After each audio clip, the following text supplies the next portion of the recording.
This week on Previews World Weekly, we discuss the rescheduled dates for Free Comic Book Summer, what makes you pick up a new comic book, and we pay tribute to Joel Schumacher. It's all happening right now on Previews World Weekly.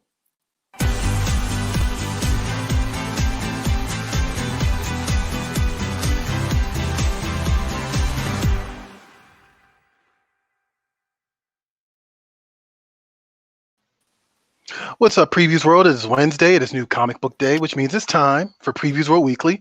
I'm one of your hosts, Troy Jeffrey Allen. I'm your other host, Ashton Greenwood, aka the Duchess of Free Comic Book Day, and we're going to come back to that because it's a thing again. I always point in the wrong direction. I was trying to point to you, and I was like, okay. I can't, it's like flipped, but I can't make my brain understand that. Right.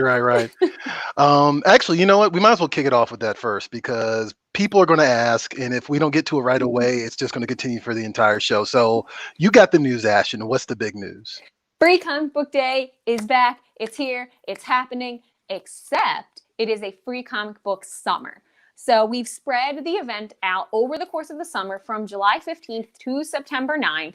And we're taking all the books and breaking them up over the course of that window. So you'll be able to go to your local comic shop each week, and there will be 5 to 6 different titles from the previously announced Free Comic Book Day list available for you to pick up.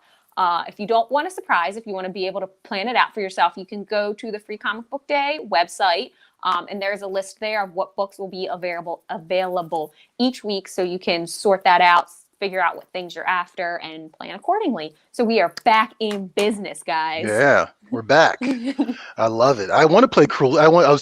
For a moment I was like, I'm gonna play Cruel Summer in the background just because I feel like it should. I don't know. It just fits for some reason. But right. I mean, yeah. I personally think, just my personal opinion, but I think Free Comic Book Day Summer is actually cooler than just one day, to be honest, because it gives people an opportunity to keep coming back to their local comic shop to discover something new. So from a retailer's perspective, it's cool. And also from somebody who's just possibly getting cabin fever, I know a lot of us are, it gives you an excuse to get out of the house. You know what I mean? Like, it's Free Comic Book Day Summer every Saturday. I got to go, guys. Sorry. Right. So yeah, I'm all for it. I love it. Absolutely love it. On the preview side of things, there is a new catalog out this week. So every month the previous catalog comes out and is projecting what's going to be hitting your local comic shop in 2 months ahead. And it just so happens this month on the front cover is The Department of Truth by James Tynion and Martin Simmons, who is actually the artist of one of Mia's favorite books, Death Sentence. I did an interview with James Tynion. We didn't talk about the Department of Truth, but I did an interview with him a few months back. And yeah, he's a great writer. He's a fan favorite writer. People love him. He's great to talk to, which is also nice. It makes my job easier. Yeah, I'm actually looking forward to this because, like, if you're a fan of The Woods, if you're a fan of some of his DC stuff, then you want to jump on board this because, like, this is the new hotness from him. Also this week, Goosebumps IDW has a new Goosebumps series. I feel like Goosebumps ends up kind of grazing different publishers every year. Maybe I'm just making that up, but I feel like they've been with that franchises like jump from publisher to publisher the last few years. But this particular one is called let me see if I'm looking at my notes. Secret of the Swamp, and yeah, it's a pretty cool one. Yeah, if you're Goosebumps fans, I know there's a lot of '90s kids out there. Ashton, I know you're one of them. Yeah. Did you watch Goosebumps as a kid? I was a little bit too old for Goosebumps. I was like, it missed me by like 2 years. Yeah, you know what? I didn't actually watch it, but there was like a ton of Goosebumps books in my elementary school library, so I read them, but I never watched it. Okay, all right, cool. That's right. Yeah, and like silly me, see, I'm being a fake nerd girl right now. I actually forgot they were books. I only thought of the TV show, so there you go. But yeah, that's something cool to check out. Me personally, I am looking forward to anything Cyberpunk 2077, and it just so happens that Dark Horse Comics has a new Cyberpunk 2077 book, the 2077 book that's dropping. So I'm looking forward to that. But there's tons of cool stuff. There's usually over 400 pages of toys, collectibles, comic books, apparel, like in the previous catalog every month. So make sure you go to your local comic shop and pick it up. And if you can't get to your local comic shop, I mean, look, we're in post-COVID reality, right? It does happen. But if you can place your orders at your local comic shop, then go to PREVIEWSworld.com/catalog, look at what's available right now for pre-order, and let them know that you want to pick it up. So check that out. Cool news going on this week, right? Some speculation, and I don't know quite how to take it, but I'm cautiously optimistic. Michael Keaton apparently is going to be reprising the role of Batman, and it's going to be in the Flashpoint movie, which has been in, honestly, Ooh, yeah, the Flashpoint movie has been in kind of like this limbo for a long time. For a yeah, period, Grant Morrison was writing it with Ezra Miller. Ezra Miller is reprising the role of Flash from the Justice League movie. Last I checked, Grant Morrison was no longer on it. Personally, I'm a fan of Grant Morrison, so I would have loved to have seen that movie. And I know he loves time travel, so right. that would have been a great book for it. But this was confirmed by the Wrap in USA Today, from a unknown source, right? A source that didn't want to be Mm, identified, right? sure. But it's close to the production to know these type of things. Allegedly. Allegedly, I'm willing to give. Look, unlike MCU Exchange, I'm calling people out. Unlike unlike a lot of other sites, right, that just run speculation and run it as fact, right? I'm willing to give USA Today and the Wrap the benefit of the doubt, right? They might be onto something here, and I'm personally excited because one fan theory I read, which again I'm saying I'm being cautiously optimistic, but I'm already getting my hopes up here, right?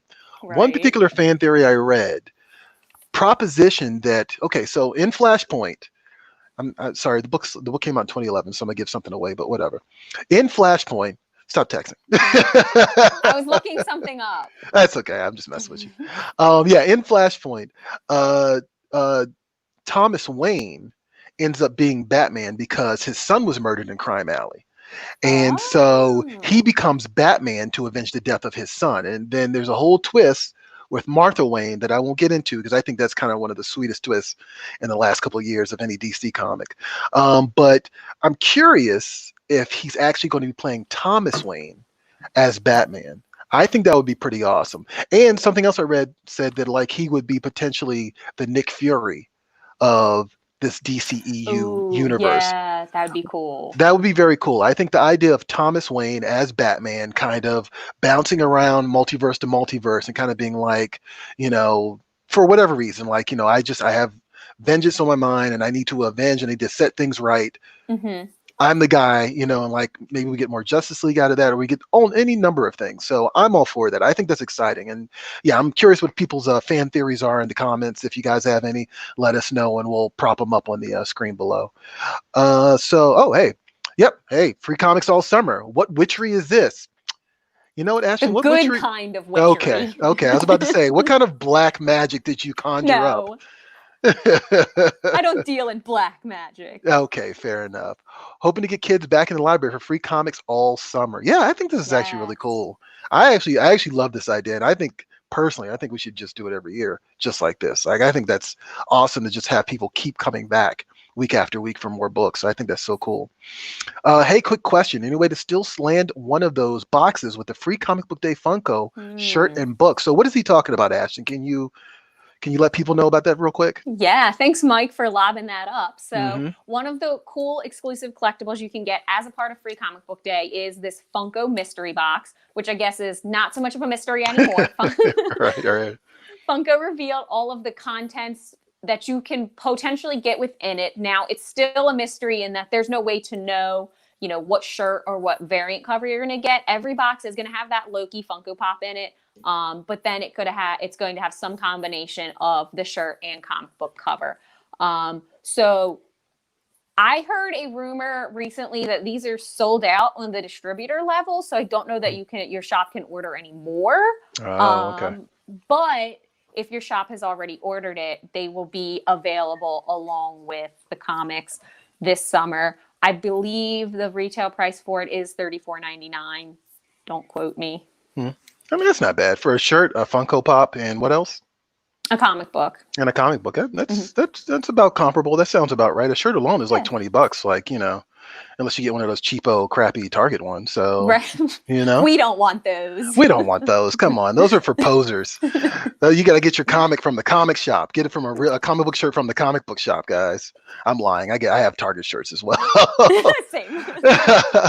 Free comic books. Yeah. It's I mean, this is a triumphant moment for you. I know, Ashton, It because is. you've been getting all sorts of hell for no free comic book day this past May. So hopefully this makes it up for people. So okay, it's time for What's It's Comic Shops, guys. Ashton and I are going to give our picks this week, and then we're going to tell you a little bit more about what you can pick up from your local comic book store. Check this out.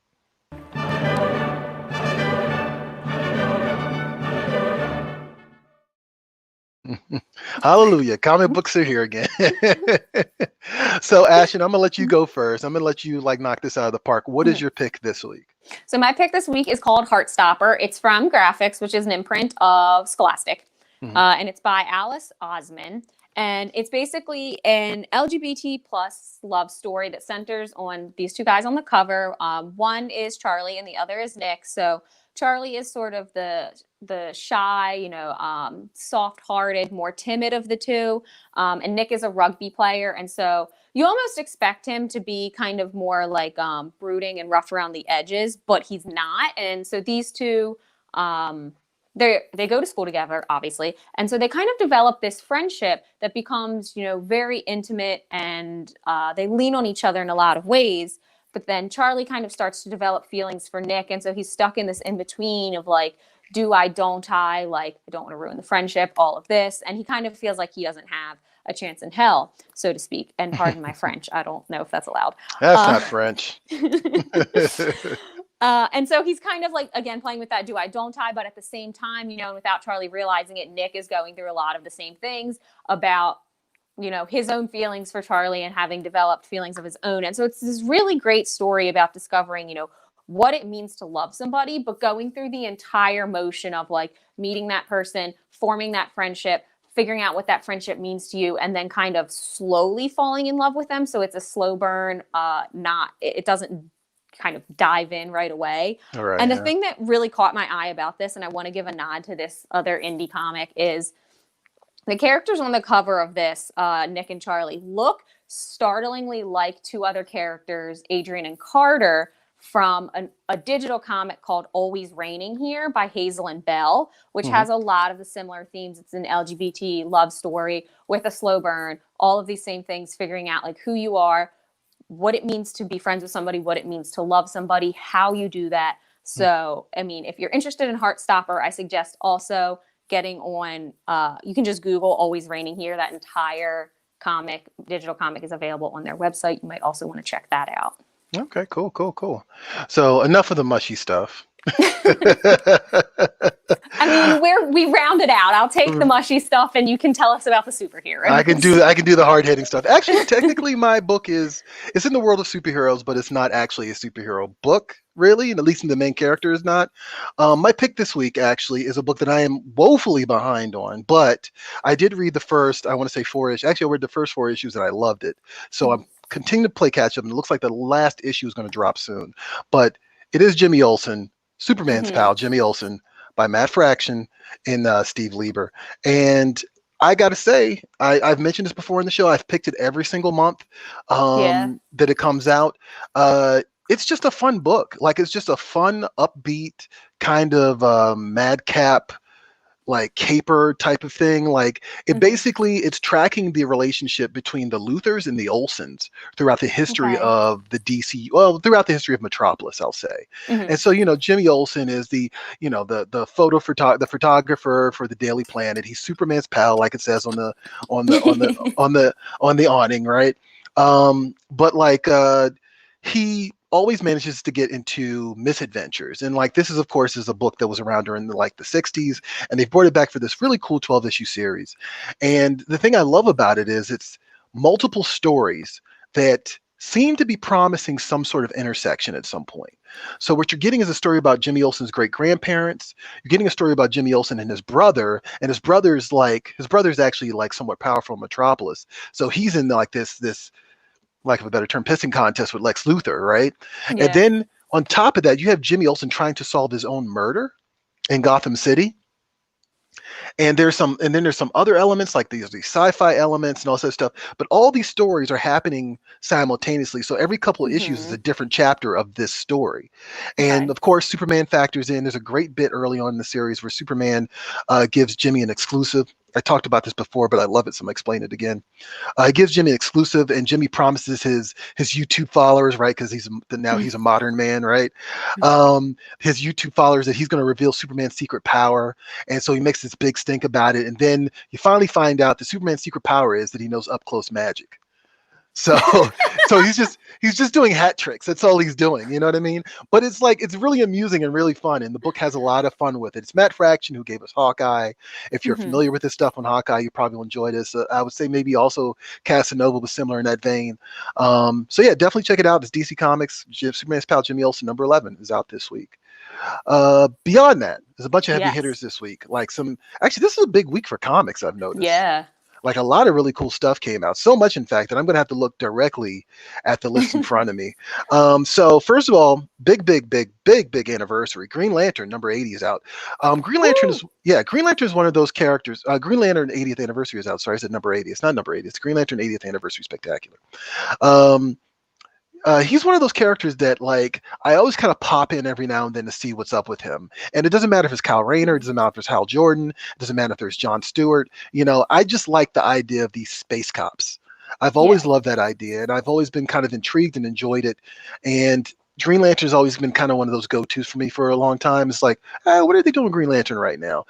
So this book is really a celebration of all the characters, Alan Scott, like every single character that has been a Green Lantern, Sinestro, you know what I mean, over the last several years. So this is actually another book that I'm going to pick up this week because, yeah, like I'm kind of an on again, off again Green Lantern fan, and it just so happens that I want to learn more about the universe, the world of Green Lantern, like all the different characters that I haven't really had first-hand experience with so far. So I think this is a great introduction to that world. Also out this week, Transformers Terminator. I mean, no hard sell here, guys. I mean, come on. It's Transformers versus the Terminator. Like, it's IDW. It's a crossover of just epic 80s proportion. Why not enjoy it? Also out this week, EMPYRE, Avengers #0, which is of course a spin-off title from the actual EMPYRE event. It's the Kree and the Skrull joining together to take it to Earth. Like, I mean, that's the simplest way I can say it. These two, these alien enemies have bonded together to like attack us, and like I think that's actually a really cool premise. And now you're getting an Avengers book on top of that. It just kind of expounds on what's going on in this event, so I think that's worth checking out. Also this week, I cannot read that. Okay, Die.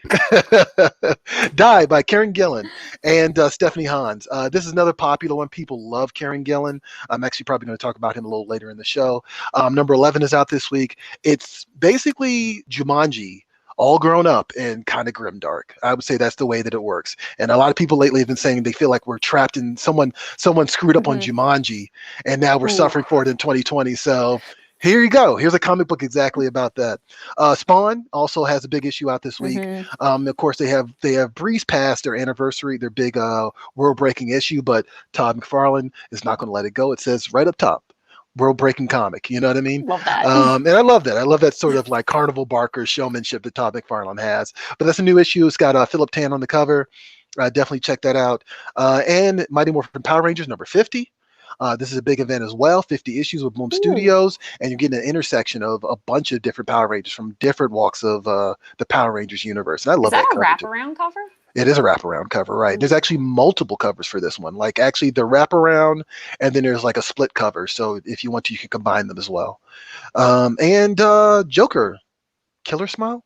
Smile Killer? Okay, Smile Killer. There you go. Sorry. Joker. Oh, I'm sorry. Batman, the Smile Killer. Sorry, guys. A lot of stuff came out this week. This is Jeff Lemire, of course. Everybody loves Jeff Lemire. You know, he's done a lot of cool stuff for DC, of course, in the past, like Doc Frankenstein. And now, I'm sorry, Frankenstein and Agents of Shade. I'm talking. Man, you're killing it. I'm killing it right now. I'm just crushing it. But yeah, Jeff Lemire is a fan favorite writer. So definitely check that out, and go to PREVIEWSworld.com/new releases to discover more. Real quick, I want to talk about someone who passed this past week, Joel Schumacher. The director of a lot of movies, but he did direct Batman Forever and Batman and Robin, specifically as far as it concerns comic book fans. And, you know, I got to say, it's time to give the man his due. He passed away this week. And, you know, the thing I like and I don't like sometimes about comics is that we kind of we have a tendency to mythologize, right? And so we can mythologize somebody positively or somebody negatively, right? And so, like, an example of of mythologizing things: Jack Kirby versus Stan Lee, right? We've turned this into Mm, something that is bigger than life. You know what I mean? And who knows? yeah. It probably just involved, like, a one bad minute, and that was all it took. You know what I mean? So with Joel Schumacher, in Joel Schumacher's case, it's Batman and Robin. It's the black eye that people just won't let go of. It's the thing that apparently killed the Batman franchise, and which is not true, because of course we got Batman Begins not that far, not like what, 7 years later, 8 years later. And yeah, I just wanted to give him some credit, because of course he's directed some really great movies. And I'll talk a little bit about Batman Forever, but he did The Lost Boys, which I know Mhm. if you are any kid who classifies himself as gothic, they love The Lost Boys.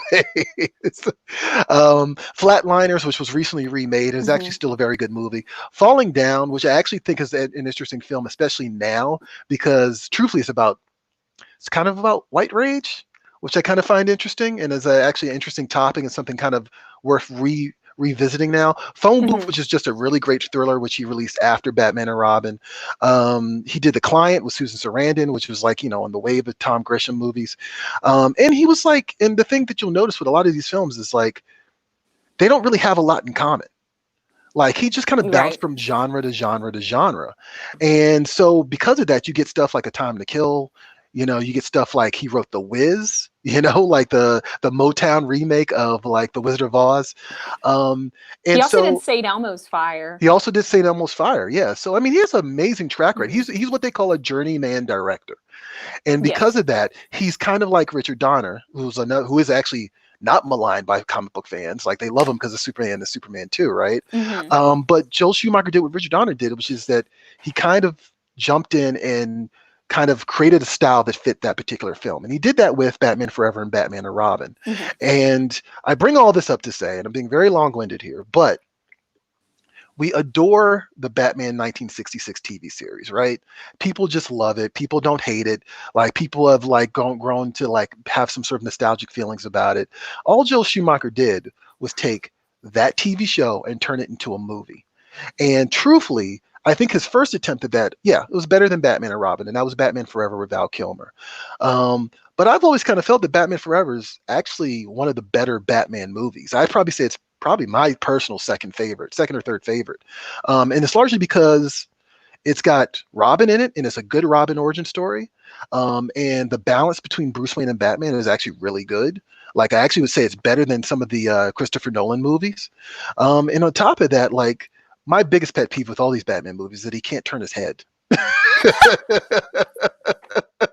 I don't know why. Like, ever since, not after Adam West, no actor has been able to turn their head in that Batman costume. Never. And it's the most irritating thing. And therefore, there's a limitation on how Love that. on the fight sequences, right? Because he can't turn. So it's a lot of Right. this. It's a lot of that all the time, right?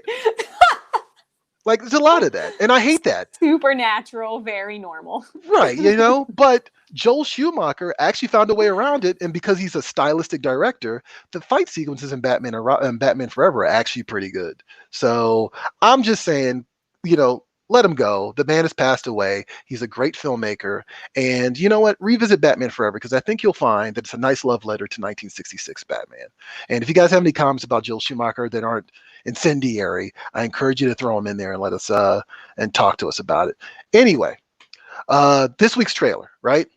It's a little something we call Wind, and it's from Boom Studios. Mhm. And when we come back, I'll give you guys a little refresher on it. How about that? Check this out, Wind.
And that was when from Boom Studios, and that is actually apparently Josh's new favorite book because he told us yesterday on game night that he actually really enjoyed it. And he was like actually a Yeah. fan of it. Like he picked it up already. It's available right now. Like it came Mhm. out I think the week before. Yeah. If you're a fan of Isola or Once in the Future or Middle West, this is the book for you. And actually, oddly enough, it's actually also by James Tynion, who we mentioned earlier in the show, or Tynan. I've always kind of Mhm. like balanced back and forth between that. I think he corrected me and said that his name was Tynan on the show, but he also was kind of like, I guess he's tired of people calling it misnaming him, so he was like, "You can call me Tynion if you want to." But Okay. but James Tynan, and again, he's a fan favorite writer, so definitely check that out. Anyway, I'm tired of talking, Ashton. What is this? Okay, I'm a sucker for good presentation. LOL, I want that. Oh, he's talking about Wind. Okay, cool, awesome. Yeah, that's a solid trailer. It Like, is, yeah. That was actually a pretty good one. Yeah, if you're a fan of like, fantasy, if you're a fan of stuff that involves magic, then this is probably the book for you. if you're a fan of Avatar. If you're a fan of Avatar, there you go. Okay, there you go. I'll give you I that. I was haven't. like looking through the solicit and I was realizing like how many, like, first of all, I promise that I was gonna say I promise I'll be off this Avatar bender soon. That's not gonna happen. That's That's okay. a lie. That's all right. There's a lot of parallels though with like, the one person that's gonna save everybody, like Hmm. Aang, and he's on the run with his best friend and the boy of his dreams and a literal prince. There's like Prince Zuko, Katara, and Sokka all taken care of. Okay, there you go. Yeah. I mean, all these things kind of lend themselves to kind of classic archetypes and all that stuff too. So, yeah, but no, like, what is this? Okay, Oh man. Anton, here you go. Anton's got some juicy one. Whew. I'm a big fan of Batman Forever. Of Batman Forever Assault with a whole bunch of friends where I want to collect everything that I had to do it. I don't quite know what that is. Only because I'm a huge fan of that man. It was a fun movie. Jim Carrey and funny lines. I like the jacket. It only helps me jogging at night. I have no idea what that is. What is this? This is like a fever dream. Anton, go back in, copy, paste, Edit and it. give it another shot. I want to hear what you have to say about Batman Forever, but take the let's take the predictive text off because it's not working for you right now. Anyway, we're going to move on. Ash is going to take it away. She's going to talk about this week's topic for Social Swamp, and I'm going to be quiet for just a little bit. All right.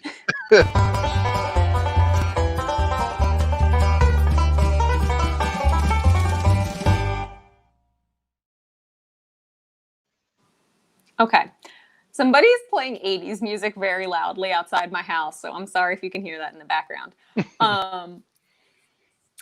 For Social Swamp this week, we asked you guys to tell us on Free Comic Book Day at Previews World to tell us what criteria, what makes you pick up a new comic book. Like, what is the criteria? What catches your eye? So we're going to go through some of your answers now and also give our own input. Ebony said, always the artwork. I literally judge a book by the cover. Yeah. Maybe you should not do that. But okay. You know what? Actually, I'm going to co-sign her on that. I think that, yes, typically you should not judge a book by a cover. That's kind of like a rule, just not with books, but in life.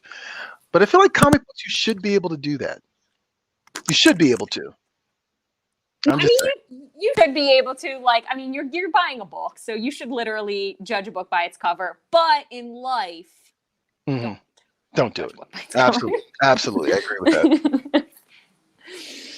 Whitney Ann said, usually word of mouth. I'm scared to try new comics because I already have so many regulars. But if my friends or local comic shop recommend something, then I'll at least give it a try. Yeah, shout out. Give it the old college try. Mm-hmm. Tony said, honestly, with comics, I don't do it with books. If the cover looks interesting. I don't always come up with winners, but it's worth trying new comics. I've discovered some really good stuff this way. Noah said, for me, a big factor is price. I've been picking up just about everything from Alterna Comics in the last year or so, mainly because the price is right. I'll try any title for an issue or two at those prices. Solid. Yeah. Frank said, I tend to follow writers more than characters lately, as I can trust a good writer to bring me someplace fun. Also, I look for new or different characters and stories. Justin said, I like the older comics that had a tease of what to expect on the inside. Silver Age covers were my favorite. A lot of modern covers look more like comic-inspired art and often don't give me a clue as to what you're in store for. Yeah. I mean, that's fair. Actually, Johnny in the private chat said cover art doesn't always reflect what's inside, which I agree with you. And I mean, but also that's why I said should, because it used to be that the comic book cover was an advertisement for the story inside. And I actually think we should get that. I think we should get back to that really, because I think they're like little billboards sitting on like on a shelf. Yeah. So if something catches your eye, yeah, okay, certain artists get your attention, of course, right? But if a certain plot point like reels you in, I think that's more effective. That's just me Right. personally. But what about you, Ashton? What is your hook? What brings you Hmm. into a comic specifically? So it kind of varies depending on like what the avenue is through which I'm looking for a new comic. So if I'm on, say I'm on Previews World, like I'll definitely just scroll through the new releases page and click based on like the cover art will be the first thing that catches my eye. Hmm. Sometimes the title, but I have to admit that if the solicit doesn't grab my attention, I'm pretty quick to move on for something else. Hmm. So like the cover is going to get me in, but then also like once I'm there, you've got to have like a meaningful plot. Hmm. But if I'm in a store, like maybe the cover art, but like ordinarily, I'll just rely on um, the owner or whatever staff is there and explain like what other things I like, or if I'm Okay. looking to try something, maybe what kind of genre I'm looking for, and then let them point me in that direction because they Yeah. know more than I do. No, I mean that was actually one of the joys of for me for working in a comic book store is people would come in and they like people will ask you when you're working at a shop what's good. And one of the things I always asked them Mhm. was like, well, what do you watch on TV? Because I think that Yeah. the assumption is always that like, oh, comic books are superhero comics. And I try to kind of always I always tried to veer them away from that, not telling them not to read superhero comics, but just kind of being like, oh, you like Criminal Minds? Well, maybe you should Mhm. try Powers, you know what I mean? Which is a superhero book, but Right. it's also got a CSI aspect to it, you know what I mean? Yeah. So yeah, I think that the important thing for people to remember is that comics have various genres, you know, and yeah, I think you should be able to judge a comic book by its cover. That's just me personally. Like I think that's probably the best type of advertising. Mhm. Johnny said in the comments like J. Scott Campbell covers with stick figures inside is false advertising, and Oh, ooh. I agree with you. Oof. I actually don't like that practice. Like I can honestly say that. Like it's not my thing, truthfully. But Right. and I would kind of like to go back to the way that it was in I'd say like up until like I want to say like the mid '90s, which is that yeah, the cover Hmm. told you the story. I did notice that so of course we put this question on Free Comic Book Days Facebook. We also put it on Previous World's Facebook, and I did notice that there was more people on Free Comic Book Day saying buy the cover, Hmm. and more people on Previous World who said, "Oh, well, I follow a particular creator." You know what I mean? And I Yeah, think I wonder if that doesn't have to do with like Free Comic Book Day being a more casual audience right, and yeah, Previews yeah. World being a more devoted audience that would already know certain writers that they Right. like. Right. And that's actually the case with me, I think, which is that like I typically, I like the voice. You know what I mean? Like that's typically what I go for. Like there's certain artists like Jay Lee or Frank Quitely or Hmm. Alex Ross who if I see them on the cover, it's going to give me pause and be like, oh, what's this? But Hmm. 90% of the time they're not doing the interior art anymore, you know? Right. But for me personally, it is the creator. Like I know that if I see Paul Cornell, if I see Grant Morrison, because I mentioned him earlier today, Right. if I see Garth Ennis, if I see Warren Ellis, sorry guys, Ooh. if I see Robbie Williams, if I see Mark Miller, Karen Gillan is another one. I Yeah. typically will pick it up because like I like their stuff, and I notice there's actually not a lot of American writers. Like I think the American writers list has gotten shorter and shorter over the years. I think it's and again I think it's that voice. I like the snarkiness of the UK writers versus like Right. the more straightforwardness of the American writers, I guess. Yeah. You know what I mean? But I mean, Rick Remender, Peter David, Chip Zdarsky, those are like three American writers that I am fans of. I'm a fan of as Right. well. What do we have in the comments, Johnny? Who's saying what? I'm all about the story. Things Hmm. like Dark Phoenix, Death of Superman, etc. These arcs are the payoff from being there from the beginning. Yeah, I mean, hey, Yeah. you got to play the long game, right? You're like you're waiting for the buildup, and I respect that too. What else we got? Well, I really love Batman Forever. I collected. Okay, Okay. All Anton right. We're back. Anton got back here. I really love Batman Forever. I collected everything that was associated with it: the glasses, McDonald's, the comic books, everything. I actually was working Oh, at okay. McDonald's. No, was I? No, I'm sorry. That was '95. So no, I wasn't working at McDonald's, but I definitely did have a Batman Forever glass mug. It's useful to chill I in the love that. freezer. Yeah.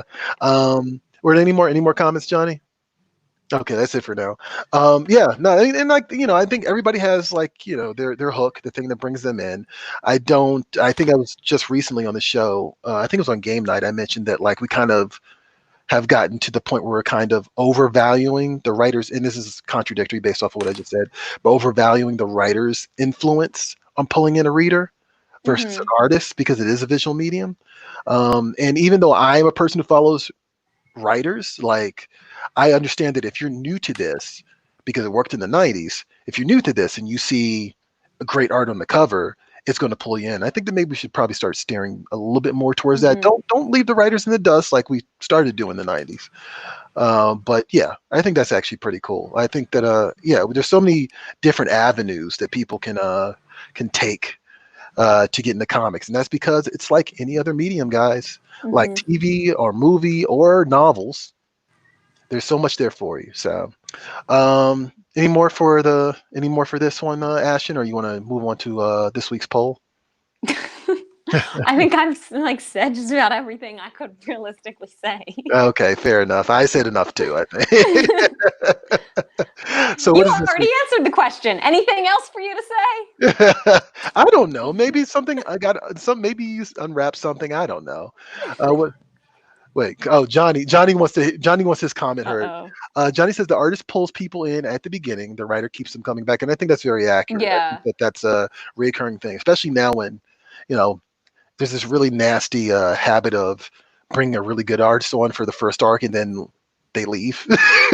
Yeah. So yeah, I think that's absolutely true. But anyway, thanks for answering, guys. We appreciate it. Keep the conversation going as always. And Ashton, what is this week's poll? I don't remember. Oh, that's fair. There you go. You're having a rough week, aren't you, Ashton? I am so frazzled. I'm already looking for my note card that I wrote the comic shop shout out on because I know I don't remember it. I can't find the note card. So I mean, in all fairness, guys, Ashton handles a lot of the free comic book day stuff, and with free comic book summer in full effect, it's probably going to ruin her summer. So, oh, it's not going to ruin my summer, but it's okay, been a bit of a mess trying to like organize it and announce it and promote it. I've been all over the place, so I'm yeah, a little frazzled. yeah, no, I agree. Look, I used to have your job, so I totally understand. Okay. Oh, this is the poll. Oh my God. Okay, yes, I do remember. There you go. Ashton's back. Okay, we're here. It's happening. It's all happening. Okay, so Troy asked you guys on Previous World Weekly, are you a god? And everyone said yes, because apparently we all are.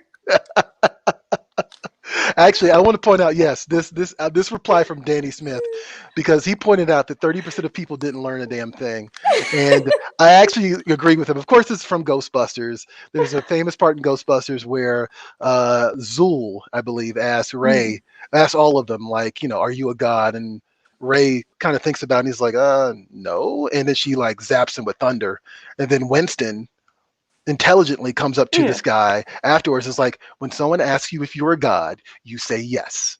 So 70% of people understood that and took that message to heart, but the other 30% of you are going to get struck by lightning. I mean, that's just how this is going to work. And you're going to deserve it. And you're going to deserve it. I think that's just how it works. So, and also 70% of us have a god complex, apparently. That's dangerous.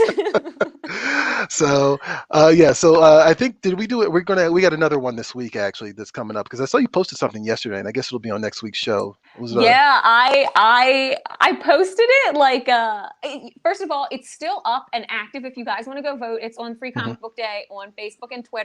I asked whose descent into madness cost them more between That's right, yeah. Anakin from Star Wars, obviously, and then Azula from Avatar. And she actually got a surprisingly more amount of the vote than I was expecting, but it opened up a big conversation about Anakin's descent to madness and also hers, and who basically opened up this big conversation about whose descent into madness was more self-inflicted.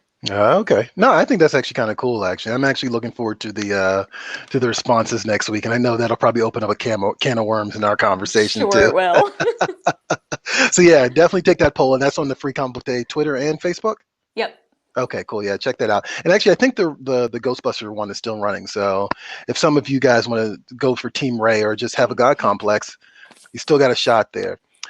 Before we do comic shop shout out, and before we walk out of here, I actually want to give a shout out to somebody who said something really nice about comic shops this past week. Robert Kirkman, yeah, announced that he's releasing a Negan one shot, a special. Of course, Negan's from The Walking Dead. He's the infamously famous character from The Walking Dead. And in an interview after this surprise announcement, he said he was actually, and I know this is going to sound like I'm sucking up, but I thought this was cool.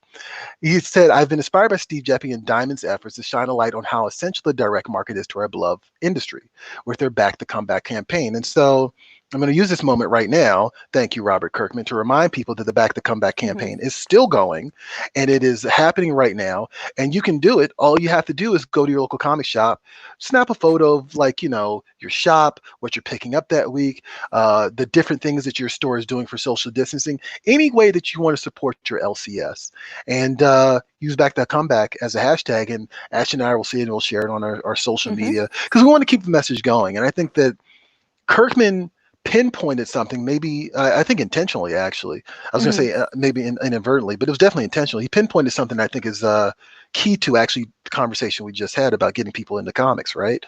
Which is that, you know, the best thing you can do is just have quality content and content that people want. You know what I mean? And Negan is a fan favorite character, and Walking Dead, of course, just ended, so people are still hungry for more Walking Dead. You know what I mean? And truthfully, with so many Hollywood productions not going on right now, you might not even be seeing a Walking Dead TV show for a while. So this might have to satiate you for a little bit, guys, to be perfectly honest. But don't quote me on that because I don't have any inside track. And another thing that's really cool about Negan Lives #1 is it is totally and completely a comic shop exclusive. Like, it will not be available digitally. Like, you have to go to your comic book store, purchase it from them, like patronize them. So I think Kirkman really like took it to heart when he decided to make this book. And in addition to that, like, it's completely free to retailers too. Like, they don't have to pay to purchase it, and they don't have to pay for the freight costs for it to ship to them. So they get all of the profit off of it. And that is like backing the comeback at a whole new level. It is. No, absolutely. And like, I absolutely love that. So shout out to him. Shout out to him for thinking about comic shops during this kind of dicey time already, you know, between the COVID and then some stores like ended up getting looted, you know, and like, you know, it's just all sorts of things are making it difficult for small businesses right now, big businesses, but also small businesses primarily. So yeah, back the comeback. Let us know how you support your local comic shop.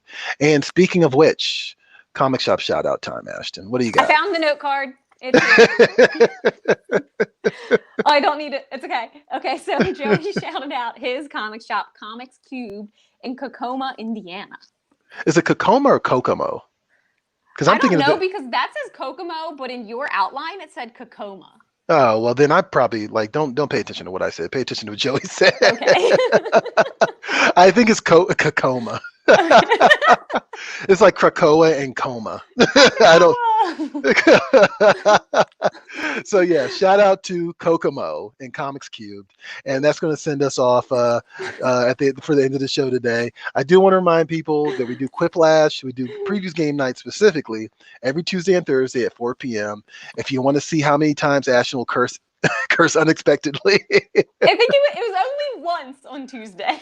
On Tuesday. We still have Thursday to go, Ashton. Yeah, I think, you know, truthfully, I think a lot of us were a little exhausted this past Tuesday. Like, everybody seemed kind of like worn down.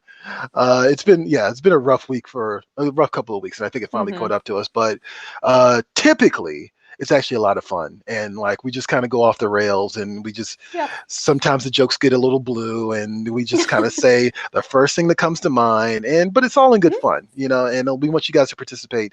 We want you guys to join us. Also, Comic Talk is back this week. We took a little break last week because our dear Johnny died, but we resurrected him. God. I'm not dead. He died. But we resurrected him, and he's back. And his beard. And his beard, actually. He grew a beard while he was dead, which is actually kind of like Superman's mullet. I don't know what happened, but he did come. He just came back with more hair. See, actually, it's more like a Weekend at Bernie's thing. We just took his body and put it in front of the computer. But Johnny's back, and you won't see him on Comic Talk, but he'll be behind the scenes. But you will see Ashton and Mia, and they'll be talking this week with someone from Archie. Well, actually, we already gave away the Dan spoiler. Parent. I wasn't trying to spoil it, and then I was like, it's Dan Parent. I know we already said what it was yesterday. So Dan Parent from Archie is going to join Ashton. She's going to fangirl about everything Archie, and Mia's going to join her, and that should be fun. And last but not least, what else do we got? Quiplash, the panel, Comic Talk, Game Night, and just join us every Wednesday here at 4 p.m., 1 p.m., 4 p.m. Eastern, 1 p.m. Pacific for Previews World Weekly. That's it for this week's show. I am one of your hosts, Troy Jeffrey Allen. I am your other host, Ashton Greenwood. And we will see you guys at the spinner rack. We promise. Wahoo.